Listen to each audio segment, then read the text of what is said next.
Paz do Senhor, meus irmãos. Estamos gratos por mais uma vez estarmos aqui no EBD em Síntese Podcast, uma realização da Igreja Evangélica Assembleia de Deus no estado do Rio Grande do Norte, presidida pelo nosso pastor Martim Alves da Silva e coordenado pelo DENEC. O DENEC também é da responsabilidade do pastor Reinaldo Odilo. É um prazer, mais uma vez, que estamos aqui para tratarmos mais uma lição. Hoje é a lição de número 5 da lição de juvenis. Nós vamos tratar, na verdade, estamos já tratando, e essa lição ela traz esse tema maravilhoso, que é a da paracletologia, ou pneumatologia, a doutrina do Espírito Santo. E estamos gratos que, na lição de hoje, a de número 5, nós vamos tratar aqui sobre o Espírito Santo no Novo Testamento. Vamos aprender um pouco sobre a pessoa do Espírito Santo e sua atuação no Novo Testamento. E estamos aqui, mais uma vez, com os nossos irmãos, professores Moab Santos e Francisco Lima. Considerações iniciais com o nosso professor Francisco Lima. A paz do Senhor, professor presbítero Otoniel Félix de Lima, professor Moab Santos, é um prazer estar aqui com os senhores. Deus é fiel, né? Graças a Deus, estou muito feliz de estar aqui participando mais uma super aula aqui neste canal que tem como intenção glorificar o nome do Senhor. Que Deus abençoe todos vocês e nós estamos aqui hoje para falarmos sobre um tema muito importante. Já tratamos, você já vem estudando aí, né, sobre a pessoa do Espírito Santo, no que tange, desde a primeira lição, a sua natureza, os seus nomes, os nomes da pessoa do Espírito Santo, os símbolos da pessoa do Espírito Santo, né, o Espírito Santo, o que simboliza, os símbolos, cada um deles é para onde aponta, para o que significa, a pessoa do Espírito Santo na Antiga Aliança, e hoje aqui temos essa missão de falarmos sobre o Espírito Santo e no Novo Testamento. Então, que Deus abençoe todos em nome de Jesus. Vamos aqui, então, junto com a programação. Aproveite aí para comentar, para participar, tá certo? Dizer o que você está achando da aula. Amém. Professor Moab Santos, suas considerações iniciais na lição de hoje. A paz do Senhor, presbítero Otoniel Félix, professor Francisco de Lima, um prazer enorme estar junto com vocês, pessoas que têm nos ajudado muito, né? E eu digo isso, eu tenho certeza que os professores, os alunos que estão acompanhando têm sido enriquecidos. E como falou nosso professor Francisco de Lima, sinta-se à vontade de deixar suas perguntas, suas considerações. E hoje estaremos trabalhando o tema sobre o Espírito Santo no Novo Testamento. Nossa oração é que o Senhor continue trabalhando em nossas mentes, em nossos corações, para que esta palavra ela seja edificante e traga mudança para a nossa vida. Amém, graças a Deus. Como havíamos dito aqui no início, a lição, o trimestre em si está tratando sobre a pessoa bendita do Espírito Santo, né? E é importante frisar, de fato, que essa é uma doutrina que nós não devemos esquecer nem deixar de lado. É bom sempre tratarmos do assunto e refletir quem é essa pessoa, esse Deus que está conosco, né? Porque, de fato, ele foi prometido por Jesus e ele está conosco aqui na igreja e com a igreja, né? Vocês já falaram, mas é bom frisar que nós tivemos realmente essa lição, como ela trata sobre a pessoa do Espírito Santo, já tivemos aqui, já foi dito nesse trimestre, nas lições anteriores, sobre a natureza do Espírito Santo, o que compreende a sua divindade, também a sua personalidade, lá desde o Antigo Testamento aqui e também no Novo Testamento, foi falado também e revelado nas lições anteriores, nós falamos aqui sobre essa função que seria do Espírito Santo, os nomes relativos e atribuídos ao Espírito Santo. Foi tratado também aqui sobre a sua personalidade, os símbolos do Espírito Santo, ou seja, de fato é um estudo revelador para demonstrar quem é esse ser que nós chamamos de Espírito Santo. Nós conversamos no início da lição 1, 2 e 3, e foi tratado sobre isso de uma forma mais específica. E é bom deixar mais claro ainda que quando tratamos dessa pessoa, o bendito Espírito Santo, e hoje nós vamos tratar em especial do Espírito Santo no Novo Testamento, nós não devemos perder, na verdade, de vista o que a lição vai trazer. E a lição, ela tem aqui alguns objetivos, e esses objetivos eles têm que ser alcançados, e como sempre pedimos para que um dos nossos irmãos citem, eu vou pedir para que o nosso professor Moab, ele traga os objetivos da lição de hoje, que eles são 3 objetivos. Quais são, professor Moab, os objetivos que o professor no domingo ele tem que atingir? Objetivos: ensinar sobre a presença do Espírito Santo na igreja primitiva, despertar para o fato de que a promessa é para todo o que crê e destacar o papel do Espírito Santo na comunicação da mensagem do Novo Testamento. Amém. E como dissemos, quando tratamos dessa pessoa, e de fato é uma pessoa, porque ele é dotado de personalidade, e é bom deixar claro aqui, inclusive eu faço a citação de Boécio. Boécio, quando ele trata a respeito da pessoa, que foi ali um filósofo ali romano ali do século IV, V, quando ele trata a respeito do que seria esse ser pessoal, a distinção, na verdade o conceito de pessoa, ele vai dar 3 características que de fato é o que vai atribuir a uma pessoa. E o professor no domingo, ele vai se atentar e vai refletir juntamente com os alunos sobre esse tema, e não se esqueça de frisar esses 3 assuntos que vai revelar o Espírito Santo como um ser pessoal e também como um ser divino. Tem que estar sendo frisado isso para que no domingo os alunos não percam a ideia e não venham entender ou caia em uma heresia de entender que o Espírito Santo não é um ser pessoal, nem é um ser que é Deus, né? Então, segundo Boécio, ele vai dizer, primeiro, é a individualidade, isso todos nós sabemos, né? A individualidade que vai fazer a respeito é o pertencionamento, como alguns dizem. Temos aqui também o que é chamado de pertencionamento para a sua ordem. A terceira situação, a natureza racional. Quando falamos aqui de natureza racional, é aquilo que vai colocar a individualidade, a racionalidade e vai demonstrar a pessoa como seu ser, como chamamos aqui de a sua questão chamada, definida como um ser ontológico em si, né? O seu ser em especial. Então, a pessoa do Espírito Santo, ele é pessoa porque ele é dotado de intelectualidade, ele é dotado de vontade, ou seja, ele tem vontade própria, né? Com isso, você observa que atributos que são característicos de um ser pessoal, que não vamos confundir aqui com um ser humano, né? Ser pessoal não são coisas distintas. O humano é uma coisa e ser pessoal é outra. E quando tratamos de um ser que é ser pessoal, e o Espírito Santo está dentro dele, vai demonstrar características da personalidade, como eu falei, individualidade, a própria essência do ser, o que ele pensa, o seu relacionamento, não só a individualidade, mas também uma coisa importante que tem que se frisar, como eu falei, a sua volição, a sua vontade. Ele é um ser que pensa, ele é um ser que é inteligente, ele é um ser que tem vontade própria. Tudo isso a Escritura revela o Espírito Santo como sendo um ser pessoal.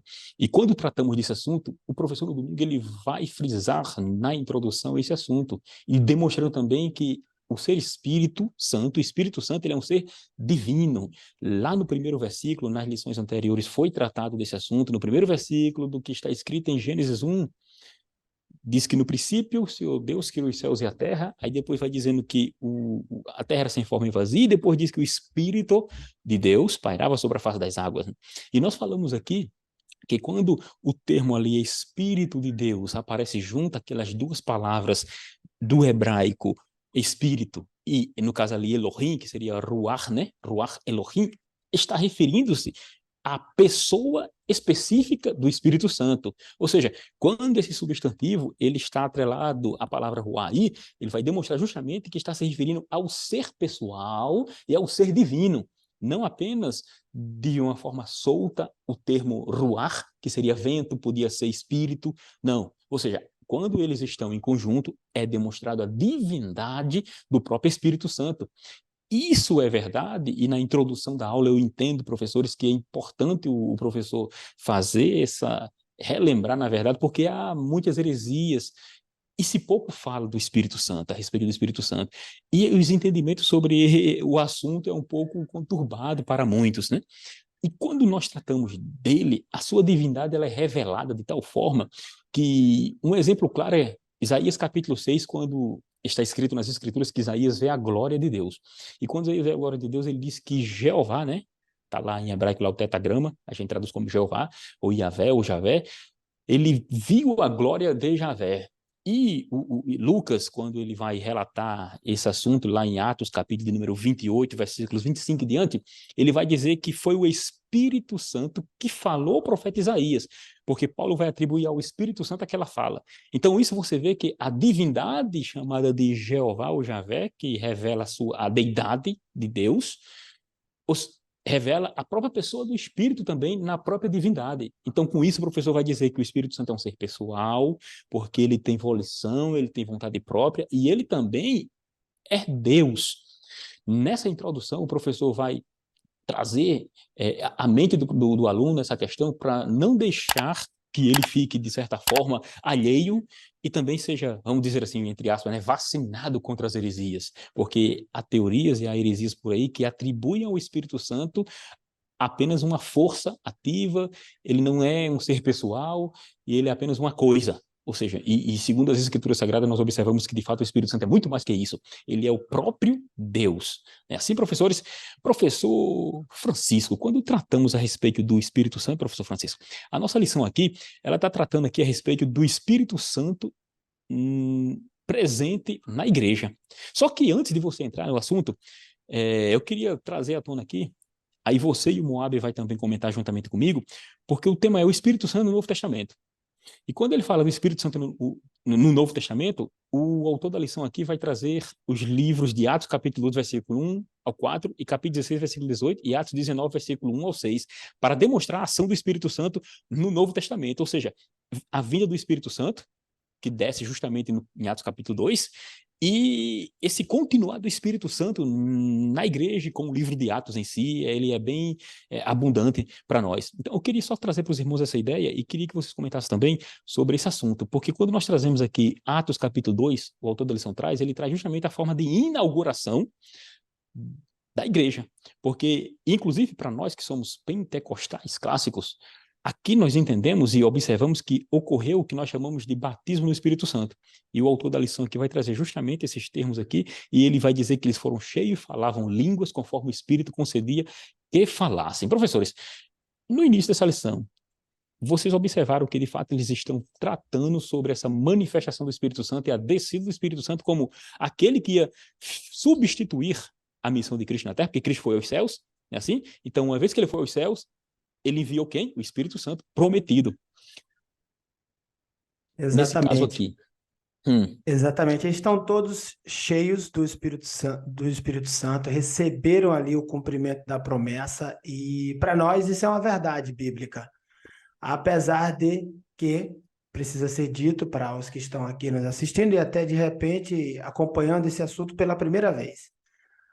Desde aquele tempo, existem pessoas dispostas a desacreditarem, a tirarem o crédito desta mensagem, né, de que o que estava acontecendo ali é um cumprimento da promessa, né, de que as pessoas foram cheias, falavam em novas línguas e que ali, de fato, agora eles tinham recebido uma capacitação. O poder do alto tinha descido e agora eles vão. A mensagem, né, ela encontra o seu ápice, o clímax máximo, ali nós temos em evidência, é notado por todo mundo, mas há quem continue como aqueles daquele tempo, dizendo que o povo está cheio de mosto, que o povo está embriagado, que aquilo ali não é algo, uma manifestação pura do Espírito. Mas o que me maravilha é que, mesmo sabendo que existem esses que estão dispostos a desacreditarem, a tirarem o crédito da mensagem, de querer desconfigurar aquilo que o Senhor previamente configurou através da promessa que fez, e agora aqui é o cumprimento, apesar de terem esses os do contra, existe uma maioria que cada dia cresce mais e está mais convicta de que aquilo ali sim é o cumprimento da promessa. Pessoas sérias, como Pedro, o transformado Pedro. É tanto que aqui em Atos 2, versículo de número 16, Pedro, ao ouvir que eles estavam dizendo que o povo, que os que falavam em novas línguas, falavam ali em línguas estranhas, estavam testemunhando e foram tocados e estavam ali, né, maravilhados com tudo que estava acontecendo, porque eles ouviam diversas nações falarem numa só língua. Veja, Aí Pedro fala do versículo 16, está escrito, mas isto é o que foi dito pelo profeta Joel. Veja, ele tinha um conhecimento histórico. Como é bom você conhecer a palavra de Deus, porque é através da palavra que nós vamos vencer os nossos adversários, aqueles que se contrapõem. Veja que quando eu digo adversário, eu quero trazer aqui, dar um teor à minha fala, de que não são os nossos inimigos. Às vezes são pessoas cheias de boa vontade, boas intenções, porém é o seguinte, elas não conhecem ainda como outras personagens, como aqueles que estavam ali, e nós vamos ver em Atos 19, aqueles discípulos em Éfeso, eles conheciam o batismo de João, que era para o perdão dos pecados, mas eles não conheciam o batismo, tá?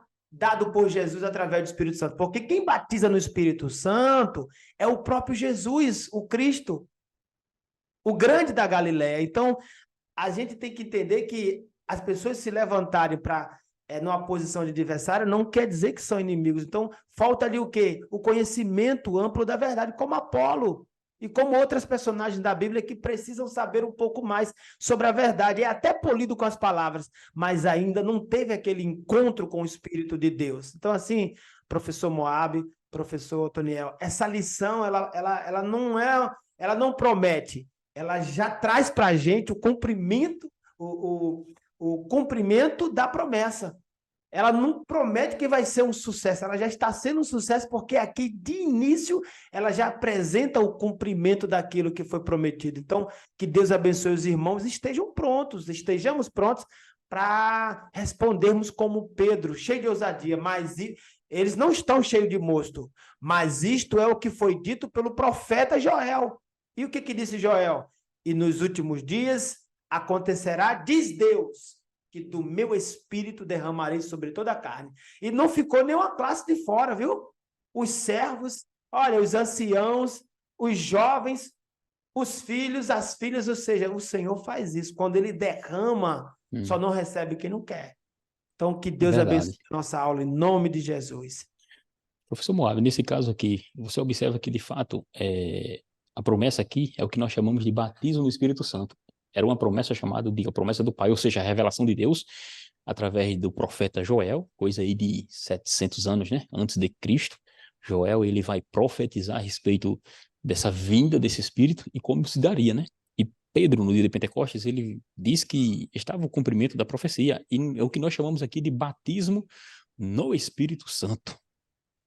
Isso é bem interessante a gente até reforçar com os professores, com os alunos, que o Espírito Santo ele sempre esteve atuando no decorrer da história, né? Então, embora a gente diga a descida do Espírito Santo, nós não estamos dizendo aqui que o Espírito Santo não participava, não atuava e só começou. Não, em todo tempo, em toda a história, o Espírito Santo ele tem agido. E no decorrer da história, há um projeto de Deus, né? E esse projeto de Deus com o homem, em determinado momento, é formado a igreja. Então, como Deus conhece toda a história, Deus conhece tudo, antes da formação do homem, Deus já contemplava tudo o que havia de acontecer. É por isso que esse tempo antes de Cristo, o profeta Joel, já cheio de Deus, cheio do Espírito Santo, direcionado por Deus, ele anuncia algo que aconteceria no futuro. Não porque Joel tivesse todo esse entendimento, mas porque o Espírito Santo agia e falava através de Joel. É tanto que quando nós estamos lendo a carta aos Hebreus, o escritor ele anuncia os profetas do passado como alguém que anunciava algo que nem sempre tinha um entendimento completo.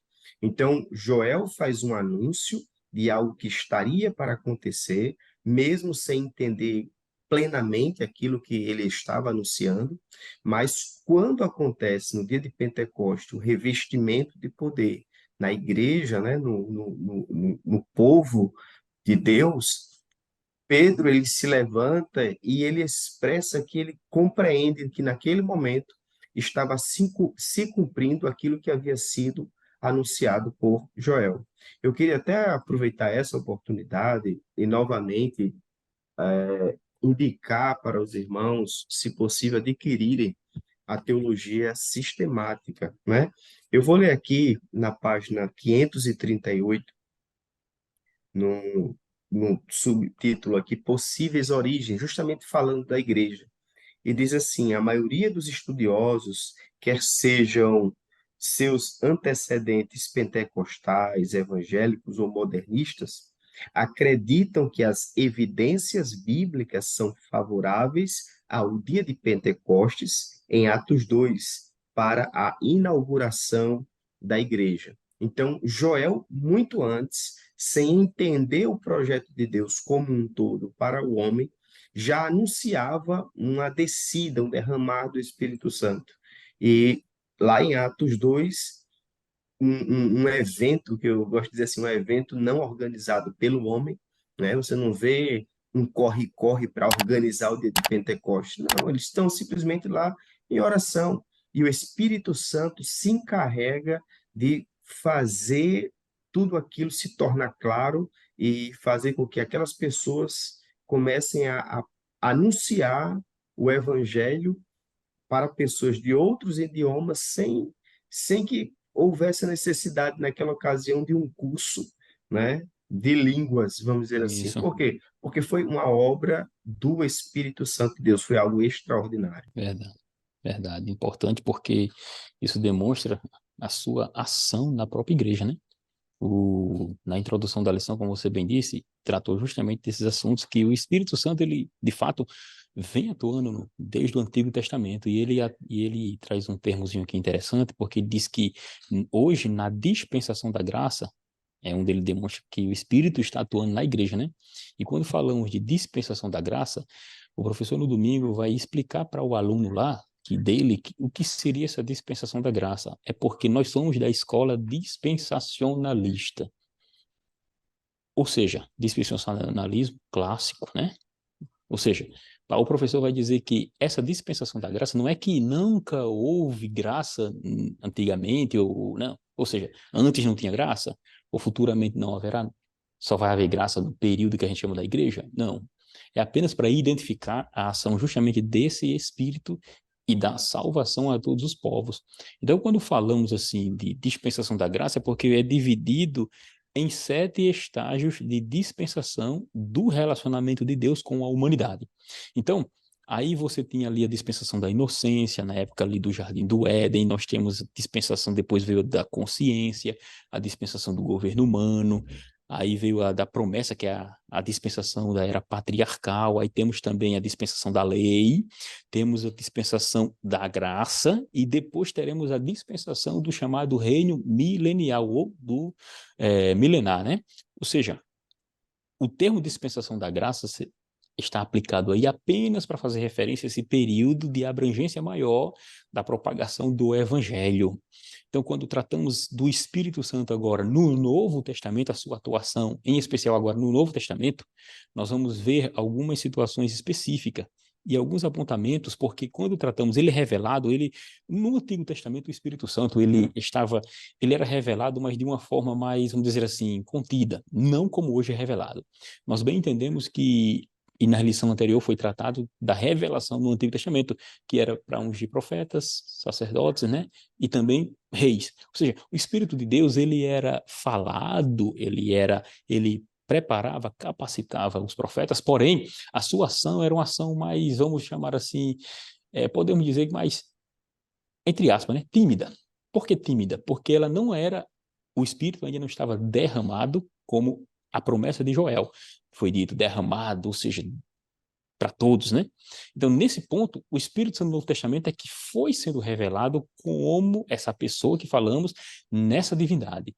E a sua ação, ela foi de uma forma maior. Então, quando chegamos aqui no Espírito Santo presente na igreja primitiva, professor Francisco, o professor no domingo tem que atentar como é que esse Espírito Santo está presente nessa igreja primitiva. É como está presente na igreja atualmente, né? Porém, a manifestação do Espírito na igreja primitiva, e foi dito desde a promessa que Jesus disse: edificarei minha igreja, as portas do inferno não prevalecerão contra ela. Mas como é que esse Espírito vem e inaugura? a igreja, ou seja, a sua presença na própria igreja primitiva, professor Francisco, isso é um ponto importante que deve ser tratado, né? Sim? Quero pegar carona nas palavras que anteciparam a sua, do professor Moab Santos de Farias, quando ele disse que o Espírito Santo, ele sempre esteve presente atuando. Isso é uma verdade bíblica. As pessoas não podem, né, de forma alguma, não escolherem pensar assim. O Espírito Santo, ele sempre esteve presente na história.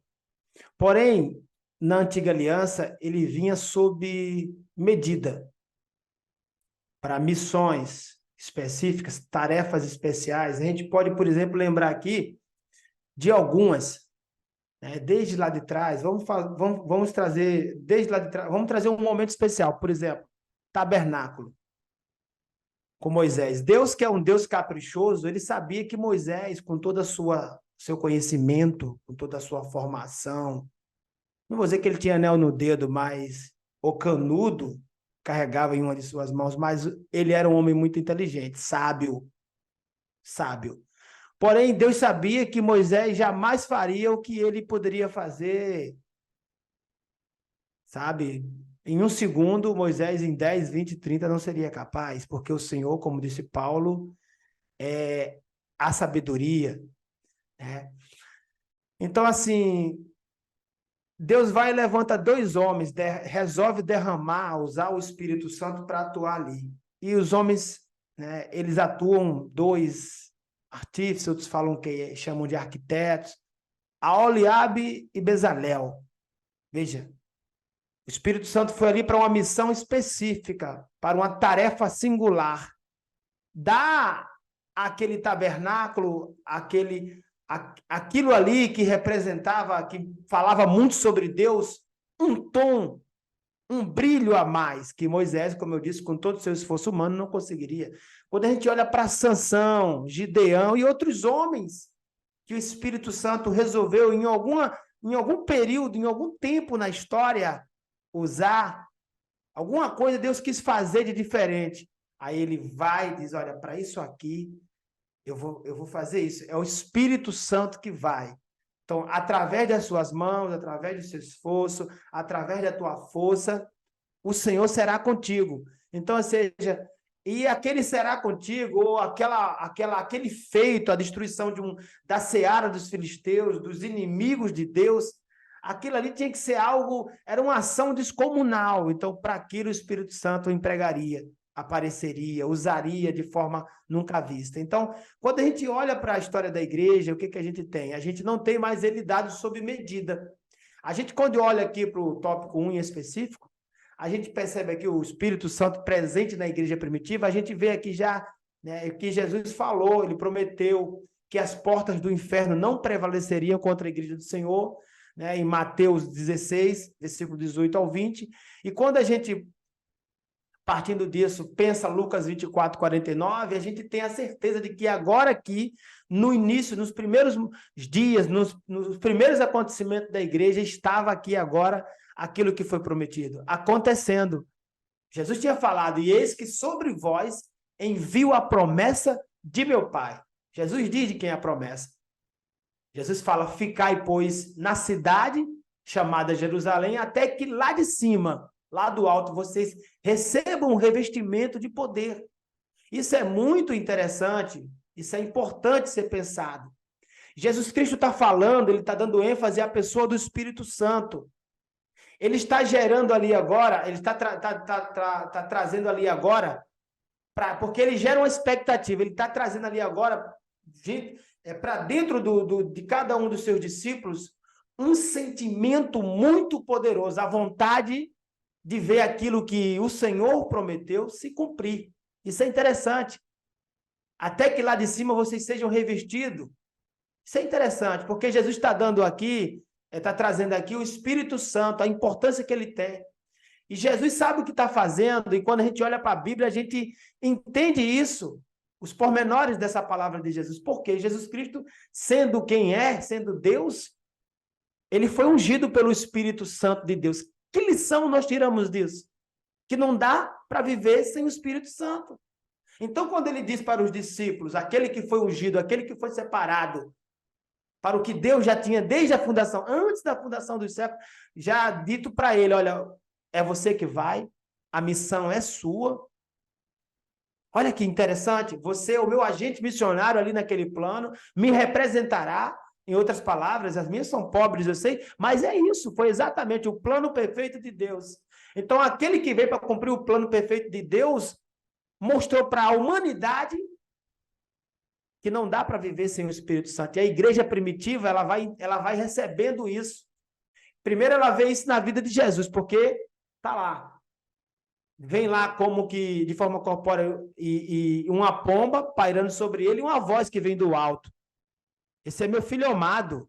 Então, ou seja, desde os primeiros dias, momentos, a confirmação do ministério de Cristo, o Espírito está presente. Um homem que vive de manhã, de tarde, de noite, e só na igreja ele mostra, né, o exterior que tem, ou que é amigo do Espírito Santo, ele está divorciado da fé cristã. Ele está distante, ele não tem aliança com Deus.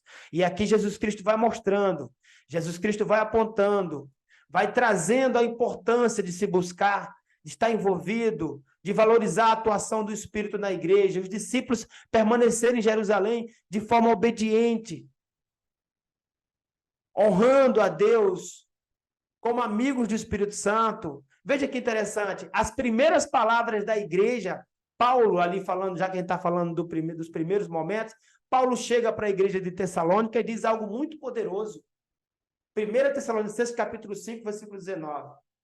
Paulo, sabendo que esses primeiros momentos, que esse encontro com a pessoa do Espírito Santo deve ser valorizado, ele diz, não extingais o Espírito.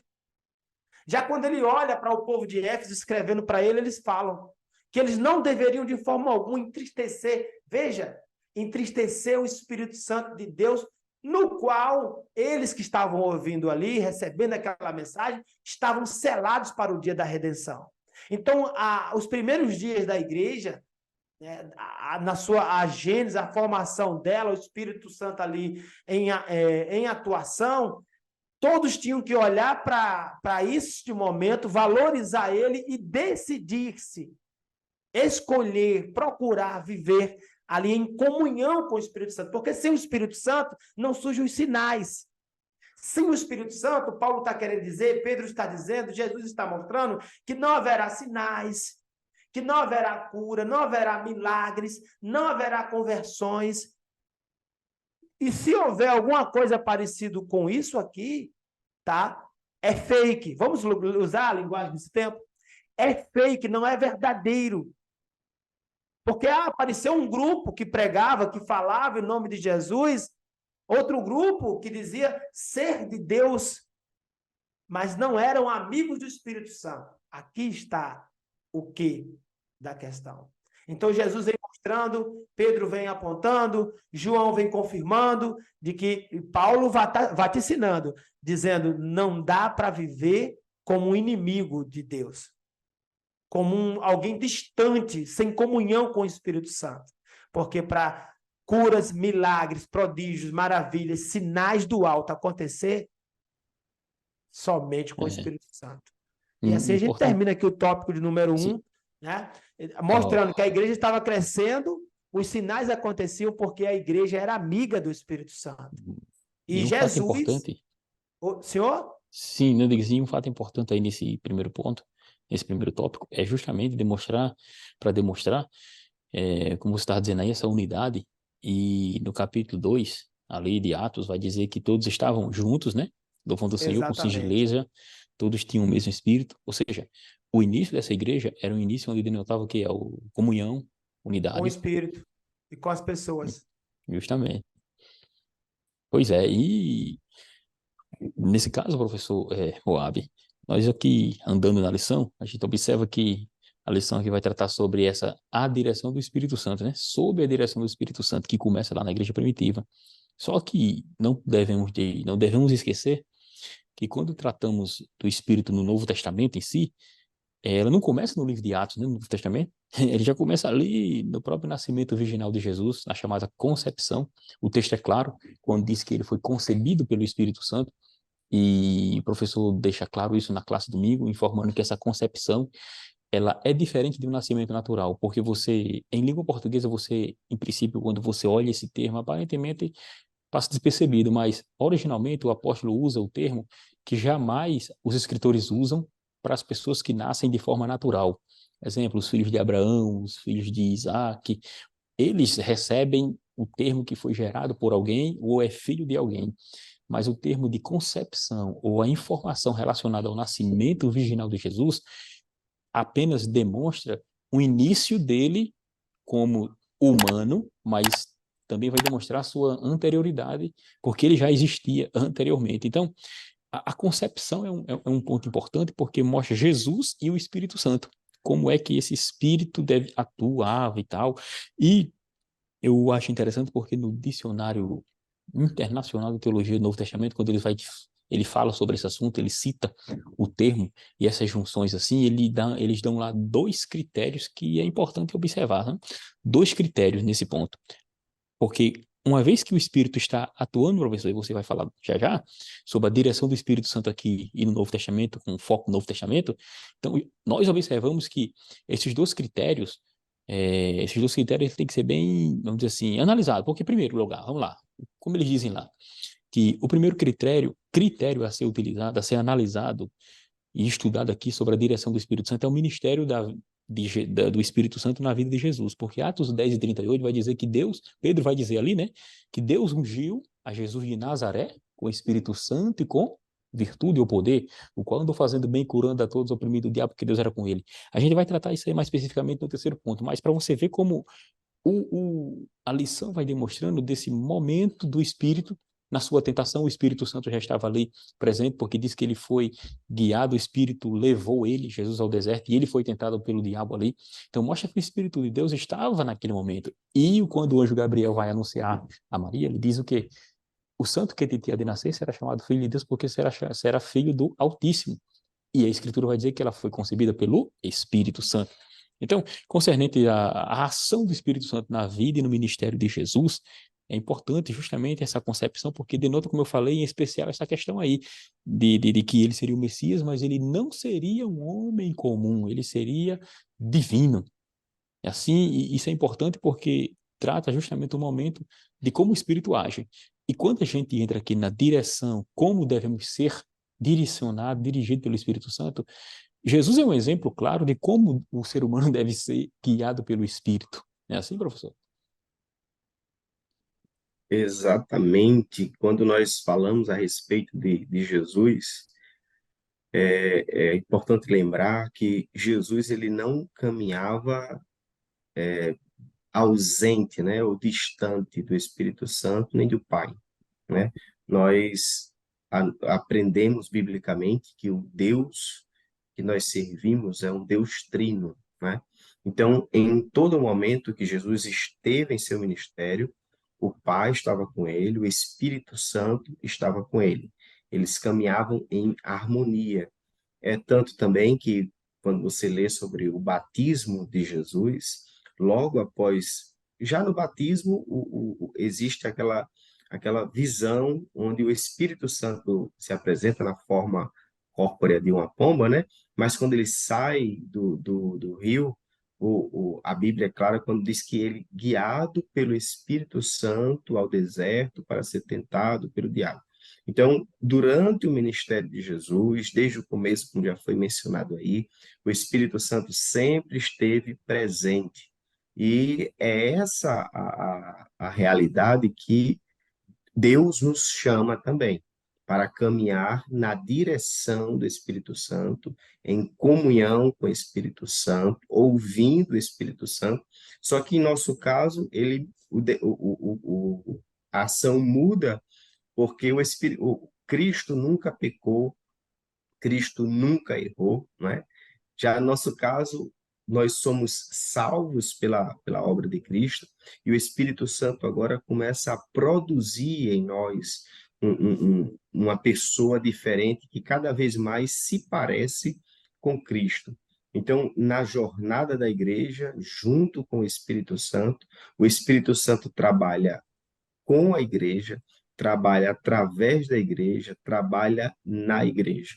Então, nessa jornada da igreja, a igreja está sendo mudada pelo Espírito Santo, melhorada pelo Espírito Santo, santificada pelo Espírito Santo. A igreja está sendo o instrumento de ação para que, através da igreja, o Espírito Santo atue em outras pessoas por meio da pregação do Evangelho, por meio dos sinais e milagres. Então, essa é a nossa realidade. E isso a gente já aprende através de Cristo, quando Cristo caminha com o Espírito Santo, cheio do Espírito Santo, e em nenhum momento agora nós conseguimos enxergar uma igreja caminhando distante do Espírito Santo. Justamente. E é importante esse ponto, porque é o Espírito que está na igreja. Então, se o Espírito está na igreja, logo, subentende-se, né, que esse Espírito ele está guiando essa igreja. Da mesma forma que esteve com Cristo. Porque apesar de Cristo ser Deus, mas devemos lembrar que ele foi feito homem como nós. Então, ele tinha ali o auxílio do Espírito Santo. E isso não é nenhuma heresia. Isso é comprovado teologicamente, biblicamente. Ou seja, Mateus capítulo 4, versículo 1, como eu falei da tentação, o Espírito Santo levou Jesus ao deserto. Não é assim? A Bíblia vai dizer também que, Lucas vai dizer que Jesus lá foi cheio do Espírito Santo. Então, todo o ministério de Jesus foi levado a efeito no poder do Espírito Santo, nas curas que Jesus fazia, nos milagres. A Escritura diz claramente que ele dizia que se expulsava os demônios pelo dedo de Deus. Um evangelista diz isso, outro evangelista diz pelo Espírito de Deus é chegado o reino de Deus. Ou seja, a pessoa do Espírito Santo é presente no ministério do Senhor. Nesse contexto, a gente observa também que no ministério de Jesus encaixava-se as declarações ali de Jesus especificamente, como eu falei aqui a respeito desse dedo de Deus e do poder de Deus. Jesus não era um exorcista como qualquer um que havia na época lá. Havia uma diferença. A sua doutrina demonstrava justamente a ação que era profetizada lá no Antigo Testamento. Você nota que Isaías 61 vai se cumprir em Lucas 4,18, quando Jesus entra naquela sinagoga e diz: o Espírito do Senhor está sobre mim, porque me ungiu. Ou seja, e depois ela afirma que aquele texto foi cumprido nos olhos daqueles ouvintes. Então, observe que o ministério do Espírito Santo de Jesus está sempre relacionado a essa situação. É através do ministério do Espírito na vida de Jesus que Jesus é identificado, inclusive, como profeta. Se você ler Marcos capítulo 6, versículo 4, Jesus vai dizer que nenhum profeta não tem honra a não ser na sua própria casa. Ou seja, você observa que quando ele fala a respeito de profeta sem honra, ele vai demonstrar justamente a função do Espírito que estava sobre ele, a unção do Espírito que estava sobre ele. Então, isso são ações relativas à demonstração de que o Espírito Santo agia no Antigo Testamento e a sua demonstração no Novo Testamento capacitando. E Jesus, como ser humano, ele também tem essa questão relacionada à sua presença. Então, é importante frisar isso, professor, porque mostra justamente essa ação do Espírito. E nesse tópico número 2, ele está mostrando justamente essa direção do Espírito. E ele fala a respeito também de que devemos mudar os rumos, né? Assim, os apóstolos orientados pelo Espírito Santo começaram a comunicar aos outros essa revelação. Exatamente. Eu queria até chamar a atenção três pontos aqui. Primeiro ponto, a gente vê no dia de Pentecostes o Espírito Santo capacitando e empurrando a igreja para a evangelização, né? Você vê uma ação de Deus na vida dos apóstolos, que se Deus não agisse naquele momento, a igreja ainda estaria lá orando, né? Isso. A igreja ela expande por conta de ação do Espírito Santo. Quero chamar a atenção também quando Pedro estava percebendo o aumento das ameaças, e naquele momento veio um certo receio, veio um certo temor, e ele ora, e a Bíblia diz que ele é cheio do Espírito Santo e agora prega com mais ousadia. Isso não aconteceu só uma vez. Então, o Espírito Santo que envia, o Espírito Santo que fortalece para que a igreja ela tenha ousadia de anunciar, independente das ameaças. E um outro ponto que eu queria mencionar é o que está aqui em Atos 16, versículo 6, que diz assim: e passando pela Frígia e pela província da Galácia, foram impedidos pelo Espírito Santo de anunciar a palavra na Ásia. Então, o Espírito Santo não é só aquele que envia, não é só aquele que reveste, que capacita, mas é também o que define os roteiros da evangelização. É o Espírito Santo quem diz, olha, você vai agir aqui primeiro e depois você vai agir ali. Então, a estratégia de evangelização da igreja, ela vem também do Espírito Santo. Então, por mais que Paulo não percebesse, não soubesse, ou não entendesse o porquê ele estava sendo preso, então acontece aquele culto na cadeia, né? Como está aqui Uhum. em Atos dos Apóstolos 16, e naquele culto que aconteceu na cadeia, a Bíblia diz que todos os presos ouviam. Então, Isso. trajetos de evangelização que muitas vezes não faz parte das nossas ideias, mas o Espírito Santo já tem tudo definido, a rota da igreja já está clara para Deus.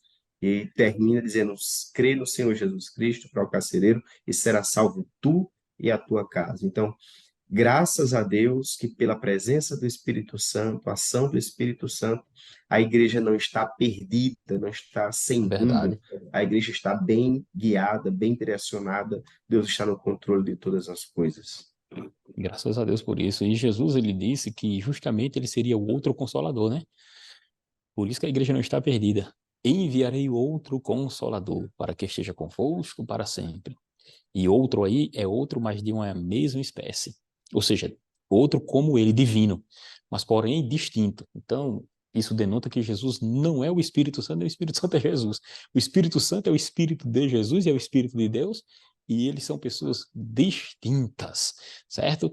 E nesse texto aqui ainda tem um ponto importante que eu achei interessante. Com relação ao Filipe, nós observamos que o eunuco, ele é identificado aqui não apenas como alguém que seria eunuco, como alguém diz, que vivia nas cortes reais, que viviam diante dos reis, porque o termo eunuco em si seria guardador. Então era aquele que guardava, apesar de que alguém entende os eunucos como aqueles que estavam diante de pessoas pelo fato de cuidar, inclusive, dos haréns dos reis, então seriam castos. E nesse caso aqui, em especial, a Escritura vai revelar a função desse eunuco, né, que seria guardar os tesouros da rainha. E, em especial, significa dizer que ele seria um eunuco que não seria, que seria caixa, vamos dizer assim, né? Mas vai denotar a sua posição. Isso é importante frisar para que as pessoas vejam que os termos, significado do nome em si não significa dizer que aquilo seja a realidade daquela coisa, né? A gente tem que entender de uma forma geral essa questão.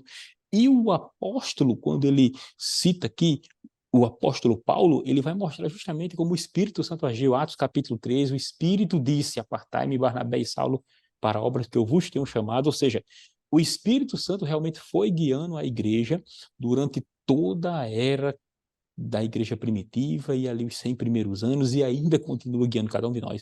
Então, professores, estamos já aqui chegando já ao final da lição e no tópico 3 aqui, nós ainda temos a Escritura revelando e a lição mostrando, em especial, o Espírito Santo e a mensagem do Novo Testamento. Ou seja, o Espírito Santo e a sua mensagem do Novo Testamento. E ele traz aqui 2 pontos importantes, é a revelação do Espírito Santo demonstrando a redenção de Jesus como Filho unigênito e também o Espírito Santo inspirando as Escrituras que temos hoje. O Espírito Santo inspirando. E lembrei aqui do que eu falei no tópico anterior. Não extinguir e não entristecer. As pessoas hoje em dia, o que elas estão fazendo? Elas estão tirando o Espírito Santo. É como se fosse possível, na mente dessas pessoas, ele não participar da mecânica da salvação. Isso é perigoso, porque uma vez que eu tiro a participação, eu desejo extinguir ao ponto de chegar a excluir definitivamente a pessoa do Espírito Santo do processo de salvação, isso é muito perigoso. E perigoso por quê? Porque eu esqueço de que quem convence dentro da mecânica da salvação, quem convence o homem, o ser humano, a mulher, a pessoa, o ser caído, quem convence é o Espírito Santo. É ele que tem a missão de convencer ele do pecado, da justiça, do juízo. Ele que vai mostrando, olha, você é um pecador, você será um justo porque você só será um justo se Jesus te justificar. Na verdade, há um juízo, então o Espírito Santo é que vai falando, é ele que vai trabalhando dentro de nós. A nossa oração deve ser feita pedindo ao Espírito Santo para levar a Deus algumas falas que até eu tenho dentro de mim, mas eu não consigo liberar. E eu preciso falar. Pedir para o Espírito Santo falar por mim. Eu lembro agora de uma fala de um homem que, inclusive, eu tenho alguns livros aqui. Esses aqui, por exemplo, me permite aqui quebrar o protocolo, são todos... Na verdade, eu tenho uns 20 livros aqui sobre a pessoa do Espírito Santo, porque eu quero... E o pentecostalismo, né? Nós que damos muita atenção à pessoa do Espírito Santo, eu quero muito de verdade escrever um artigo sobre o Espírito Santo. Já, inclusive, Deus me deu o título dele. É Espírito Santo, uma pessoa quase que esquecida. Então, esse título foi Deus que me deu, não copiei de ninguém. É exatamente isso que nós temos nesse tempo.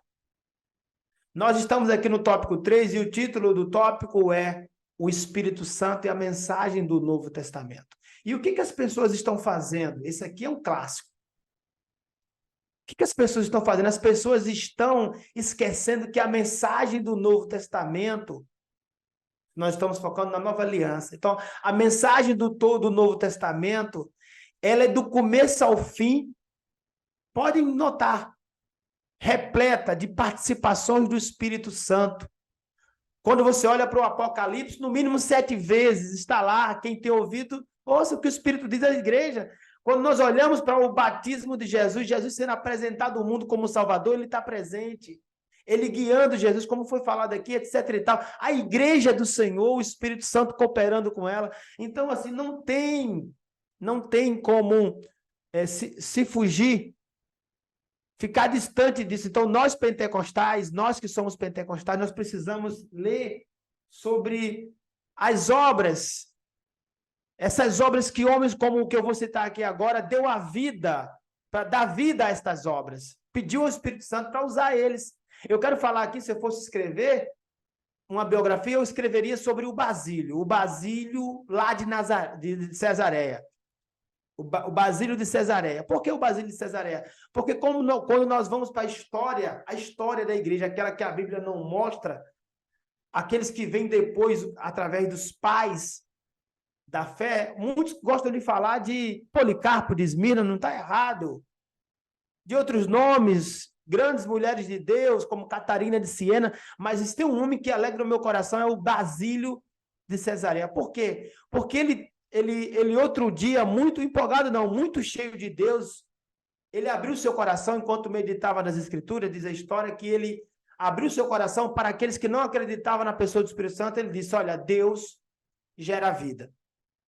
O Espírito é o sopro de Deus. Se o sopro vem das entranhas de Deus, logo em essência, ele também é Deus. Então veja, ele muito cheio do Espírito Santo, ele disse para o mundo, vocês estão rejeitando aquele que não pode ser rejeitado. Então isso é interessante, porque a mensagem que nós temos hoje só chegou até nós, essa mensagem, a mensagem do Novo Testamento, através da pessoa do Espírito Santo de Deus.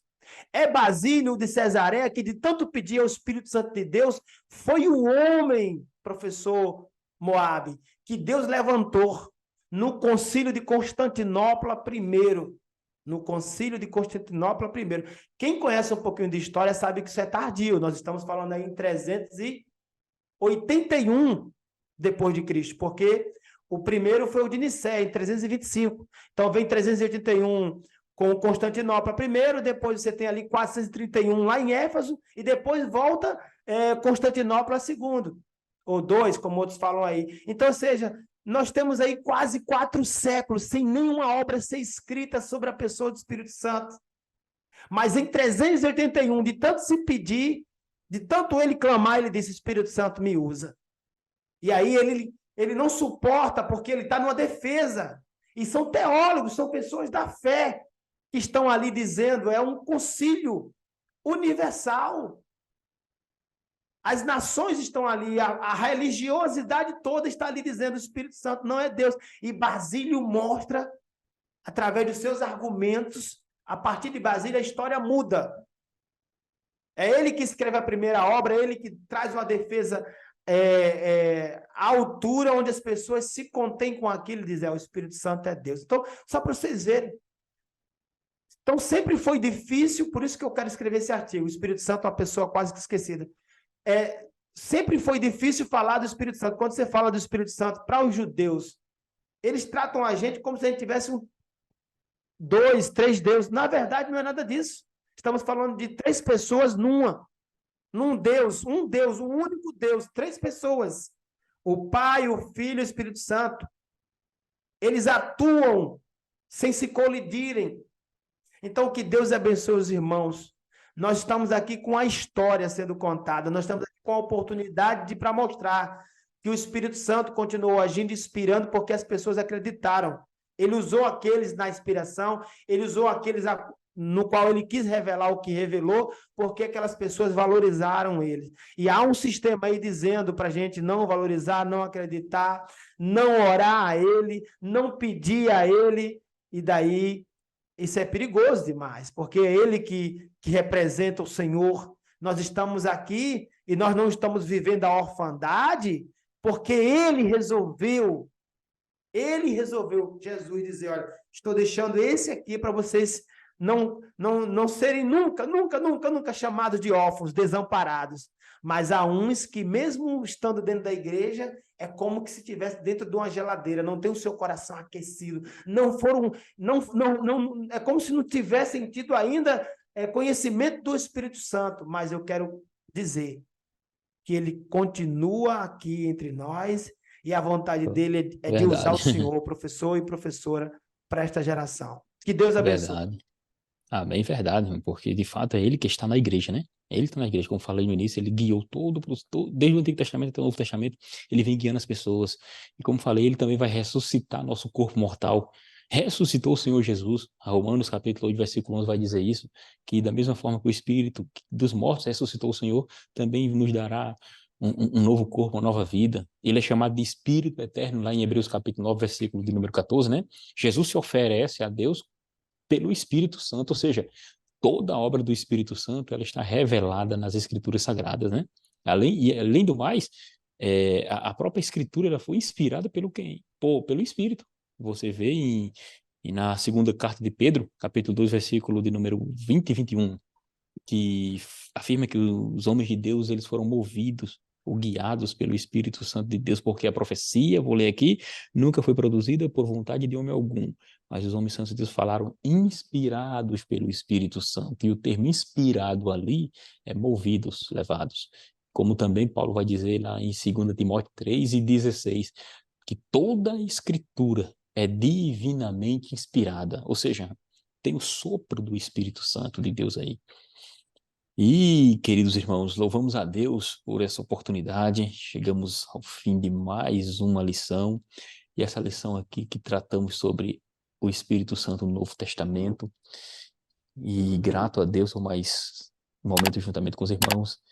Fico feliz pela oportunidade de estar com o nosso irmão Francisco, Moab, e até uma próxima. E como sempre dizemos, irmãos, que damos graças ao Senhor pela oportunidade no nome de Jesus. Amém.